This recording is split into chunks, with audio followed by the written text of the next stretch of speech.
जय हिंद दोस्तों। स्वागत है आप सभी का अपने YouTube channel target exam with Saurabh पर।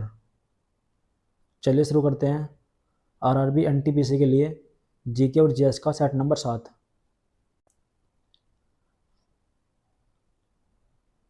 जैसा कि आप सभी को पता है, मैं जितने भी क्वेश्चन कराता हूँ सारे आपके एग्ज़ाम के लिए इम्पोर्टेंट होते हैं। अब तक कुल 6 प्रैक्टिस सेट हो चुके हैं। आज 7वां प्रैक्टिस सेट है। इन सभी प्रैक्टिस सेट को अच्छे से देखना।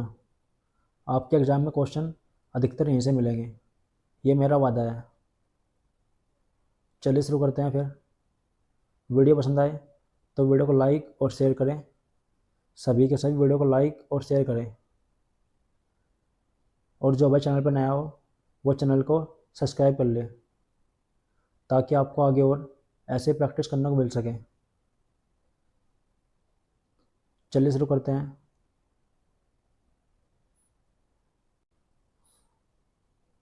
Question number 1। कांग्रेस के प्रथम अधिवेशन में कितने सदस्यों ने भाग लिया था? कांग्रेस के प्रथम अधिवेशन में कितने सदस्यों ने भाग लिया था? 110, 90, 72 या 132? तो कांग्रेस के प्रथम अधिवेशन में 72 सदस्यों ने भाग लिया था। कांग्रेस का प्रथम अधिवेशन मुंबई में हुआ था। यह अधिवेशन मुंबई में हुआ था 1885 को। 1885 को 1885 को। Question number 2। नियंत्रक एवं महालेखा परीक्षक, इसका वेतन कितना होता है? नियंत्रक एवं महालेखा परीक्षक, इसका वेतन कितना होता है? कैग का वेतन कितना होता है? 2.5 लाख, 1.5 लाख, 2 लाख या 3 लाख? तो इसका वेतन 2.5 लाख होता है। इसे कैग बोलते हैं। कैग का वेतन 2.5 लाख होता है। Question number 3। इनमें इनमें से किस वैज्ञानिक ने यह बताया था कि पृथ्वी नाशपत्ती के समान है? किस वैज्ञानिक ने यह बताया था कि पृथ्वी नाशपत्ती के समान है? जेम्स जीन, पाइथागोरस, न्यूटन या इनमें से कोई नहीं? तो ये जेम्स जीन ने बताया था। पृथ्वी नाशपत्ती के समान है, ये जेम्स जीन ने बताया था। Question number 4। उत्पत्ति के आधार पर पर्वत कितने प्रकार के होते हैं? उत्पत्ति के आधार पर पर्वत कितने प्रकार के होते हैं? 3, 2, 4 या 5? उत्पत्ति के आधार पर पर्वत 4 प्रकार के होते हैं। कौन कौन से होते हैं? पहला होता है बलोक पर्वत। बलोक पर्वत। दूसरा होता है अवशिष्ट। अवशिष्ट पर्वत। तीसरा होता है संचित पर्वत। और चौथा होता है वलित पर्वत। उत्पत्ति के आधार पर ये 4 प्रकार हैं। Question number 5। अंटार्कटिका महाद्वीप का कितना परसेंट भाग हमेशा बर्फ से ढका होता है?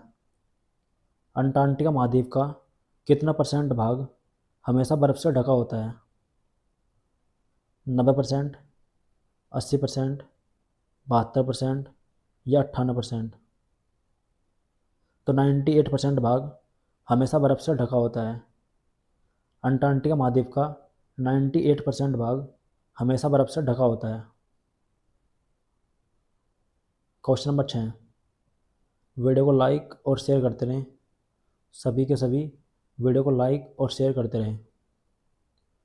इनमें से किस दर्रे का निर्माण सिंधु नदी के द्वारा हुआ था? किस दर्रे का निर्माण सिंधु नदी ने किया था? जोजिला, सिपकिला, यांग्याप या कारकोरम? तो ऑप्शन नंबर 1 जोजिला दर्रा, इसका निर्माण सिंधु नदी से हुआ था। जो जिला दर्रा, इसका निर्माण सिंधु नदी से हुआ था। Question number 7, make in India, इसकी शुरुआत कब हुई थी? मेक इन इंडिया, इस योजना की शुरुआत कब हुई थी? 2014, 2016, 2018 या 2015? तो इसकी शुरुआत 2014 को हुई थी। मेक इन इंडिया की शुरुआत 2014 को हुई थी, 25 सितंबर को, 25 सितंबर 2014।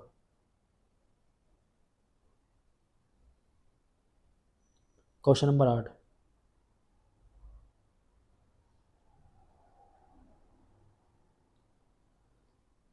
लोहड़ी किस प्रदेश का एक प्रसिद्ध त्यौहार है? लोहड़ी इनमें से किस प्रदेश का एक प्रसिद्ध त्यौहार है? ओडिशा, केरल, पंजाब या असम? तो ये पंजाब का एक प्रसिद्ध त्यौहार है। लोहड़ी पंजाब का एक प्रसिद्ध त्यौहार है। क्वेश्चन नंबर 9, राज्यसभा की प्रथम महिला उपसभापति इनमें से कौन थी? राज्यसभा की प्रथम महिला उपसभापति इनमें से कौन थी? नजमा हेपतुल्ला, मेहर मूसा, देविका रानी या रानी कौशल? तो ये नजमा हेपतुल्ला थी। राज्यसभा की प्रथम महिला उपसभापति नजमा हेपतुल्ला थी। क्वेश्चन नंबर 10, बाघ गुफाएं किस राज्य में स्थित है? बाघ गुफाएं किस राज्य में स्थित है? महाराष्ट्र, उत्तर प्रदेश, गुजरात या मध्य प्रदेश?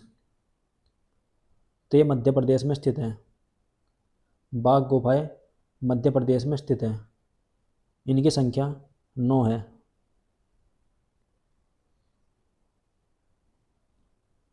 क्वेश्चन नंबर 11, कितने वर्षों के बाद अर्ध महाकुंभ मेला आयोजित होता है? कितने वर्षों के बाद अर्ध महाकुंभ मेला लगता है? 12 साल बाद, 3 साल बाद, 6 साल बाद या 8 साल बाद? तो अर्ध महाकुंभ 3 साल बाद लगता है। प्रत्येक 3 साल के बाद अर्ध महाकुंभ लगता है। क्वेश्चन नंबर 12, भारत की प्रथम बोलती फिल्म कौन सी थी? भारत की प्रथम बोलती फिल्म इनमें से कौन सी थी? हरीशचंद्र, मदर इंडिया, आलम आरा या क्रांति? तो भारत की प्रथम बोलती फिल्म आलम आरा थी। ये 1931 को आई थी। आलम आरा 1931 को आई थी।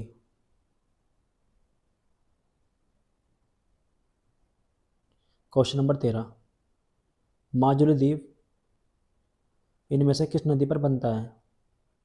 माजुली द्वीप किस नदी पर बनता है?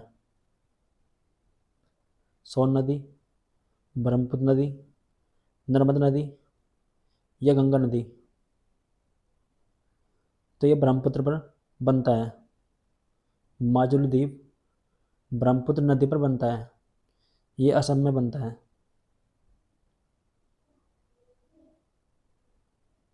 क्वेश्चन नंबर 14, 2026 में फुटबॉल वर्ल्ड कप कितने देशों में आयोजित होगा? 2026 में फुटबॉल वर्ल्ड कप कितने देशों में आयोजित होगा? 4 देशों में, 1 देश में, 3 देशों में या 2 देशों में? तो इसका आयोजन 3 देशों में होगा। 2026 में फुटबॉल वर्ल्ड कप 3 देशों में होगा। पहला यूएसए, दूसरा कनाडा और तीसरा मैक्सिको। इन 3 देश में होगा।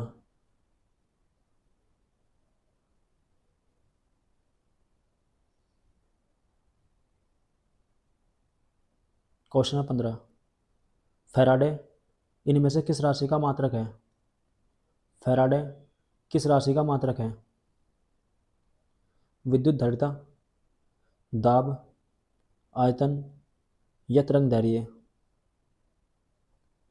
तो ये विद्युत धारिता का मात्रक है। फैराडे विद्युत धारिता का मात्रक है। क्वेश्चन नंबर 16, डायोड बल्ब की खोज इनमें से किस वैज्ञानिक ने की थी? डायोड बल्ब की खोज इनमें से किस वैज्ञानिक ने की थी? डायोड बल्ब की खोज किस वैज्ञानिक ने की थी? कूलाम्ब, एडिसन, मैडम क्यूरी या सर J.S. फ्लेमिंग? तो इसकी खोज सर J.S. फ्लेमिंग ने की थी। डायोड बल्ब की खोज सर J.S. फ्लेमिंग ने की थी 1904 को।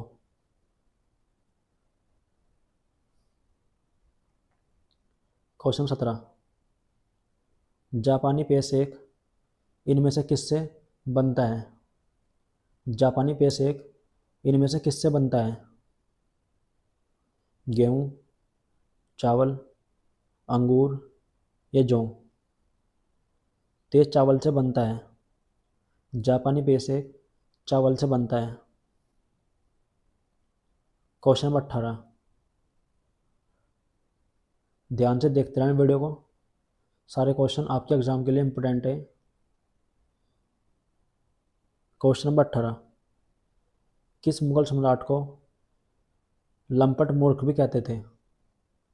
किस मुगल सम्राट को लंपट मूर्ख भी कहते थे? शाह आलम, औरंगजेब, अहमद शाह या जहांदर शाह? तो जहांदर शाह को लंपट मूर्ख भी कहते थे। क्वेश्चन नंबर 19, गौतम बुद्ध जी की पत्नी का नाम क्या था? बुद्ध जी की पत्नी का नाम क्या था? यशोधरा, यशोदा, त्रिशला देवी या भानुमति? इनकी पत्नी का नाम यशोधरा था। इनकी पत्नी का नाम यशोधरा था। क्वेश्चन नंबर 20, दमसिक किस देश की राजधानी है? दमसिक इनमें से किस देश की राजधानी है? उत्तर कोरिया, सीरिया, जापान या मालदीव? तो ये सीरिया की राजधानी है। दमसिक सीरिया की राजधानी है। क्वेश्चन नंबर 21, राष्ट्रीय खेल दिवस किस तारीख को मनाते हैं? राष्ट्रीय खेल दिवस किस तारीख को मनाते हैं?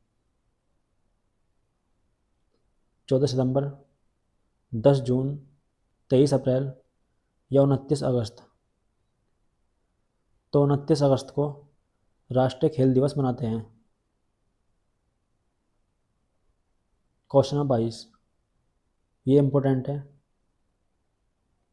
यामा इनमें से किसकी एक प्रसिद्ध रचना है? यामा किस कवि की एक प्रसिद्ध रचना है? महादेव वर्मा, जयदेव, सूरदास या जयशंकर प्रसाद? तो ये महादेव वर्मा की एक प्रसिद्ध रचना है। यामा महादेव वर्मा की एक प्रसिद्ध रचना है। क्वेश्चन नंबर 23, ये भी इम्पोर्टेंट है। नीली क्रांति का संबंध इनमें से किसके साथ है? नीली क्रांति का संबंध इनमें से किसके साथ है?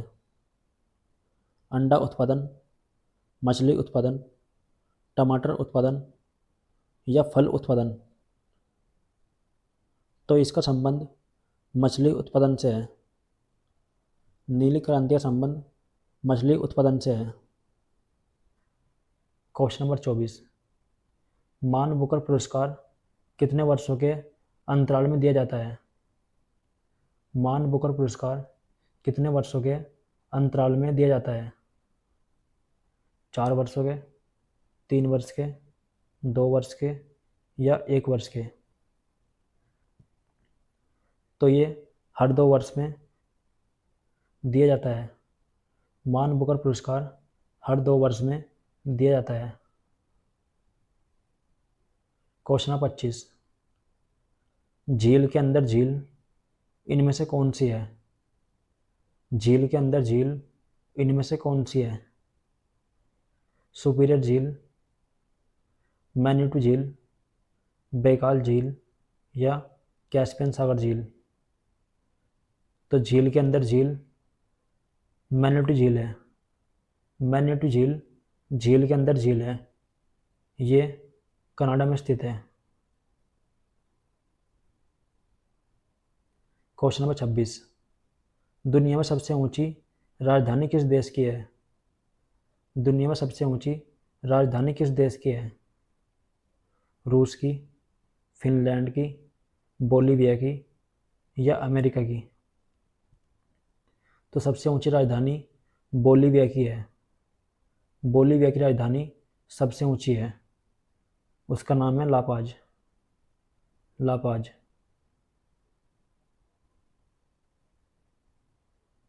क्वेश्चन 27, इनमें से किस खिलाड़ी को 360 डिग्री के नाम से जानते हैं? किस खिलाड़ी को 360 डिग्री के नाम से जानते हैं?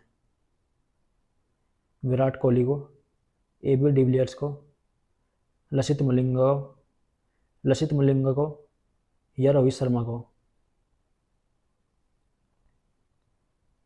AB डिविलियर्स को 360 डिग्री के नाम से जानते हैं। 360 डिग्री के नाम से जानते हैं।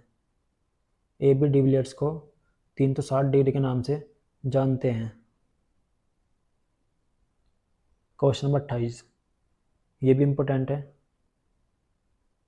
रेडियन प्रति सेकंड किसका मात्रक है? रेडियन प्रति सेकंड इनमें से किसका मात्रक है? कोणीय वेग, संवेग, वेग या त्वरण? तो ये कोणीय वेग का मात्रक है। रेडियन प्रति सेकंड कोणीय वेग का मात्रक है। क्वेश्चन नंबर 29, इनमें से कौन सी जनजाति दिवाली को शौक के रूप में मनाती है? कौन सी जनजाति दिवाली को शौक के रूप में मनाती है? मीना, बंजारा, सांसी या थारू? थारू जनजाति दिवाली को शौक के रूप में मनाती है। थारू जनजाति दिवाली को शौक के रूप में मनाती है। ये जनजाति उत्तर प्रदेश में पाई जाती है। क्वेश्चन नंबर 30, आज का अंतिम क्वेश्चन है, राष्ट्रपति का कार्यकाल संविधान के कौन से अनुच्छेद में दिया हुआ है? राष्ट्रपति का कार्यकाल संविधान के कौन से अनुच्छेद में दिया हुआ है? तो ये आपके लिए होमवर्क है। हर बार की तरह इसका आंसर कमेंट बॉक्स में बताना। सभी के सभी इसका आंसर कमेंट बॉक्स में बताना।